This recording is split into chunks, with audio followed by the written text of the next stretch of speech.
Netflix's Dragon Age Absolution. Oh, Dragon Age Absolution, yes. I was most surprised by this. Let me tell you about my experience with Dragon Age. I played the first game long ago and never really went back to it since. I kind of liked it, but never really felt terribly motivated to really get into the whole Dragon Age world. It felt like sort of a lesser version with better graphics than Baldur's Gate. I'm not a Dragon Age kind of guy. It's not really my thing. I know this cartoon came on because Andrew was watching it because he goes hunting for things that will trigger him. So I just heard loud chortling coming from the other room at some point last week, and he had to come and tell me all about this, the most woke thing he's ever seen. It blew his mind how crazily beyond the pale this was, and he just couldn't believe it and had to shut it off after 5 minutes. So I was like, yeah, whatever. You know, he does this to me like once every 2 days. He comes up with some new bullshit like this. So the other night, I came out in the living room and we're watching shit, and he's like, oh, I got to show you this. This is the worst thing. This is the craziest, stupidest, most dumb thing, most woke thing you've ever seen. Oh, my God. All right, fine, whatever. Put it on. I gave it a few minutes, and the first thing you see is, of course, a deep and loving lesbian relationship. Yeah, okay, thanks, yeah. And so I was getting a little eye-rolly, too. And then I stuck with it long enough. I was still watching it, and then this bar fight broke out. And the bar fight was so cool and so well done. The first thing you see is he just punches the guy in the mouth and just teeth and blood go flying in all directions in slow motion. I was like, wait a second. Not that I need that, but that just suddenly came out of nowhere and shocked me as something that was like really interesting that was happening. The action was so well done in the bar fight. It was really fast-paced, a lot going on, but you could follow what was going on. It wasn't just stuff exploding towards your face. It was really good. And I was like, okay, wait, we might have something here. And by halfway through the first episode, I was actually invested in what was going on in the show. I got hooked on the first episode as well. I thought it was very good. I did a little bit of a groany shit when they had like the lesbo crap, and the obviously gay black fighter guy who finally ended up getting a big old smooch from Dorf. He turned the Dorf gay by the end of the series. He infected him. Yeah, he was able to bring him over. We lost one from our team. Absent the existence of like woke culture, I would not mind any of that much, because when you play Dragon Age, one of the cooler things was whether you had a male or female character, they had all these different like ways of having the right kind of conversations and getting the hookup scenes. You know, they weren't like encouraging everybody, let's be gay, but if you wanted to, you could. I lesboed like a motherfucker when I was playing sometimes. Because with video games, if given a choice between male or female tune for myself, if I'm going to be looking at somebody's ass for hours and hours on end, I usually prefer to look at a girl's hot ass than some, you know, big bulky barbarian dude. So I more often than not, when I'm playing a video game, if given the choice, will play a female. See, I kind of tend to go the other way on that. I've played things like Skyrim and that series more extensively, where you have like very in-depth character creation. I tend to go in and spend like an hour trying to make it look as much like me as possible. It's very anal retentive, and it probably speaks to some deep problem in my psychology, but... You're like Dwight Schrute with his whole Second Life experience. In my second life, I was also a paper salesman, and I was also named Dwight. Absolutely everything was the same. As I'm watching the show, it kind of hit me that if, you know, new viewers that had no Dragon Age experience, there was a lot of stuff to catch up on. Like when you talk about Tevinter, when you talk about like the Templars, and they'd just be dropping all this shit. I mean, they did do some exposition during the first episode, yes, but you had to play catch up if you weren't familiar. I happen to be familiar with most of the stuff going on. When they briefly flashed a couple of the main characters from Dragon Age 2 on screen, the Bard and whatever the dykey short-haired girl are. So that was cool. I'm always fascinated by the existence and the career and the lives of voice actors. The main little elf girl, Muriel, whatever her name was. Yeah. The elf assassin chick. I was like, oh, who is that? Who the is it? And I could not figure out who her voice was. And then when you go to IMDb to look at any working, moderately successful voice actor, there's just role after role after role. They work. You know, they get jobs. So I'm scrolling and I'm scrolling. I'm getting down to like 2010. And no, that's not it. That's not it. No. And I finally come upon Mass Effect 2, Ashley Williams. And I'm like, oh, it's Ashley Williams. I played that game so much that I got all their voices like burned into my brain. That's cool. That is. Who was your favorite character? Back in Mass Effect 1. No, in the show. Oh, in the show. Okay. Okay, favorite character. Okay, and this is a surprising favorite character for me. Is it Big Gay Dwarf? No, it is not Big Gay Dwarf. It is Big Gay Wizard Girl, Gwendolyn. Was she gay? Well, no, she wasn't gay. Okay. She was the one straight character. And it wasn't Gwendolyn. It was something with a Q. It was like Quinlan or Quinlan or something. Qui-Gon Jinn. Yeah. Something like that. She really grew on me as a character. Normally, I hate that kind of character archetype, the wacky, goofy one. Mm-hmm.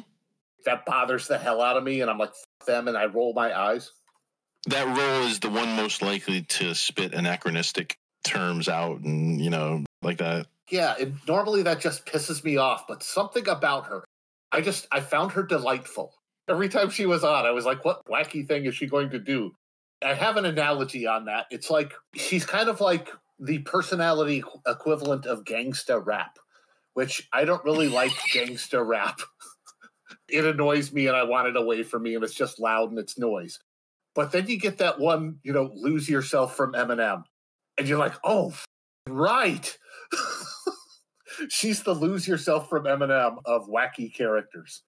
She's the Mom Spaghetti of animated characters. You're like the you're like the white CPA accountant that goes out for drinks at Hooters after work with the buds. And you into rap? Yeah, I like that one by that one white rapper. I love that one. Yeah. Well, I don't want to like the only white rapper in his biggest hit, but it's fucking awesome, objectively. My favorite character, interestingly enough, is the exact same person. Oh, interesting. Okay. I liked her personality. I liked her being the goofy kind of nerdy one that was always bubbly and excited. And I loved that package in, like a 6'5" tall, horned. It was interesting seeing that character not being like a teeny little like elfin girl with glasses and a bunch of library books in her arms or whatever. Yeah, she was huge and cute. Yeah, I really liked the whole take of her. She was my favorite character by far. Fighter, I could take or leave. He was pretty good. He was interesting. I liked his general positive attitude. I'm a swashbuckler kind of guy. He was dashing. He was a dashing swordsman. The dwarf, I liked that take on a dwarf in that he wasn't all, I've been mining and my beard is 3 feet long. He was more just like kind of a dude. The Dragon Age people as a whole do good dwarves because in Dragon Age 2, one of the characters was a clean-shaven dwarf, long red hair, ponytail, and he had that big, massive mechanical crossbow. So he's a dwarven archer, but it's not just a crossbow. It's like this, four-barreled, awesome thing. But he's your team's archer, which I thought was good because every other take you see on a dwarf is very formulaic, Right. Like, yar, I'm Gimli with another name, yar. Yeah, give me an axe or a hammer and my beard and blah, blah, blah. But no, this guy is kind of like for whatever reason, Dragon Age writes good dwarves because they're out of the ordinary and they do good. Elf Girl was kind of cool. I like when she was kicking ass. You're like, oh, fuck, she's killing these motherfuckers with her knifey deal. She grew on me as a character because I smelled Mary Sue when it started. You present somebody as the main character like that, they'll have the tragic background and the current lesbian relationship, and I'm like, okay, she's indestructible and indefeatable by all.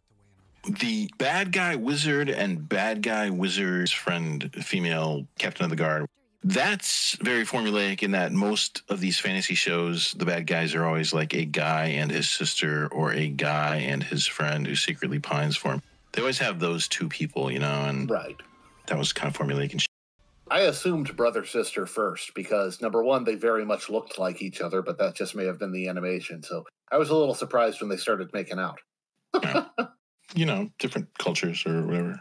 And what I really liked about the bad guys in this is that you've got bad guys with actual motives. They weren't really bad. They were all trying to do the best they could in their situation. And it just put them in opposition to the quote-unquote good guys who were a bunch of thieves trying to steal their shit. So anyway, yeah, it was good. When another one comes out, I'll watch it. It was not as good as Vox Machina by any means. Well, in reference to this versus Vox Machina, because they both have very similar feels and very similar animation styles, this had a tighter story, a more focused plot. Vox Machina was a little all over the place, which they kind of had to be because, you know, they were basing it on their actual adventures in their RPG. Weeks worth of game sessions and had to cut down to the bare. So yeah, they were kind of working with that. But if you didn't know anything about either of these, this has a demonstrably better plot. Everything was focused towards one big conclusion, and they really carried it off well. It was all in service of the plot. And animation was as good or better. It didn't suffer at all animation-wise. I was so impressed by the action scenes. They did that so well. Everyone was gripping, and there was so much going on, and you could still tell what the hell was happening most of the time. Imagine not having to deal with actors when you want to do a good action scene. That's got to be really good to be an animator. I guess Vox Machina, I loved the tone. I loved the hilarity of it. Yeah. They didn't really try to be comedic in Dragon Age, so, you know, they were going about setting different tones, but still, I thought, I guess I preferred Vox Machina, but still, both very good. I preferred it, but I know I preferred it because I'd seen the Critical Role stuff. So I was familiar with all that, so it felt better to me. But this, looking at it objectively, yeah, this is a tighter plot. This is a much better written show. For somebody who likes animated fantasy like this, and it's up there in the same ballpark as Vox Machina, that means you really liked it. Good thing you didn't listen to Andrew. Yeah, right.